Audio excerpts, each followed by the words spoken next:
सभी का YouTube और Facebook पर बहुत बहुत स्वागत है। जो कि आज जो वीडियो लाए हैं, ये वीडियो है चैप्टर 1 का तीसरा क्लास यानी तीसरा वीडियो है। और इस वीडियो में हम लोग कवर करेंगे यौगिक संख्या, भाज्य संख्या और अभाज्य संख्याएं। इस संख्या के बारे में हम लोग इस वीडियो में कवर करेंगे। ठीक है, ये पहला चैप्टर का लास्ट वीडियो है।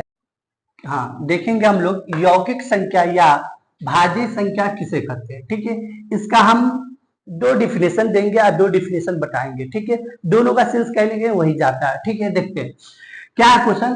वैसी संख्या, हमारा जो क्वेश्चन है यौगिक संख्या या भाज्य संख्या, यानी दोनों संख्या कहीं ना कहीं एक ही है।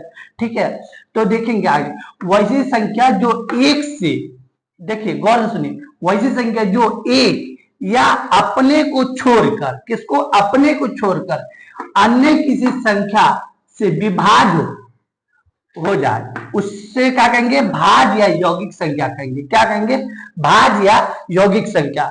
इसका दूसरा डिफिनेशन है वैसी संख्या जो दो से अधिक गुणनखंड हो, जो दो से अधिक गुणनखंड हो, उसको क्या कहेंगे, यौगिक संख्या या भाज्य संख्या कहेंगे। ठीक है, जैसे 4, 6, 8, 9, 10, ये सब का जो गुणनखंड होगा दो से ज्यादा होगा। गुणनखंड किससे, दो से ज्यादा होगा।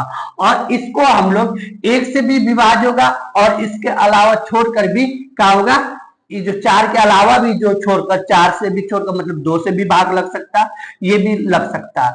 जैसे इसको देखिए अच्छे से समझिए, जैसे 4 हुआ, इसका हम लोग खंड करेंगे 2 से, क्या या 2, फिर 2 एकम 2, तो क्या 2 गुने 2 गुने 1, यानी 2 से ज्यादा आ रहा, 2 से ज्यादा आ रहा, इसलिए क्या हो गया, ये हो गया यौगिक संख्या या भाज्य संख्या बोल लीजिए। ठीक है, अब जहां तक के भाग का जहां तक की बात है, क्या है, ये 4 है, इससे बोला जाता नहीं 1 से देना भाग और नहीं 4 से देना। इसके अलावा किससे लग सकता है, 2 से लग सकता है, 2 दूना 4। ठीक है, तो ये बात समझ में आ गया होगा। तो इसी के लिए इसको कहा गया है यौगिक संख्या या भाज्य संख्या। चलते हम लोग नेक्स्ट है अभाज्य संख्या किसको कहेंगे।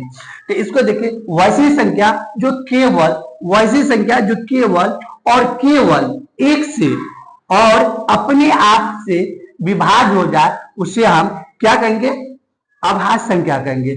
जैसे इसका दूसरा डिफिनेशन है केवल, यानी वैसी संख्या जो केवल 2 गुणनखंड हो, उसका केवल 2 ही गुणनखंड होगा, और ऐसी संख्या को हम लोग क्या बोलेंगे, अभाज्य संख्या कहेंगे। जैसे आप देखिए, इसे 2 है, इसका खंड करेंगे 2 एकम 2, तो 2 गुने 1, इसका क्या होगा, 2 से ज्यादा होगा ही नहीं, बस इसका 2 ही गुणनखंड होगा।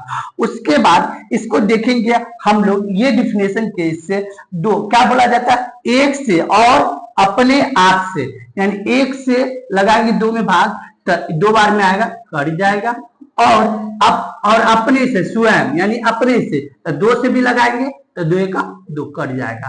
ठीक है, तो यही था हमारा का यौगिक या भाज्य संख्या और अभाज्य संख्या। उम्मीद करते हैं कि आप लोगों को समझ में आ गया होगा। और इसी तरह आपको हर चैप्टर का फाउंडेशन बैच जो बोला गया, जो सिलेबस बताया गया, ये हर चैप्टर इसी तरह आप लोग को बताया जाएगा। और आप जल्दी से जल्दी चैनल से जुड़िए और दूसरे को भी इस चैनल के बारे में बताइए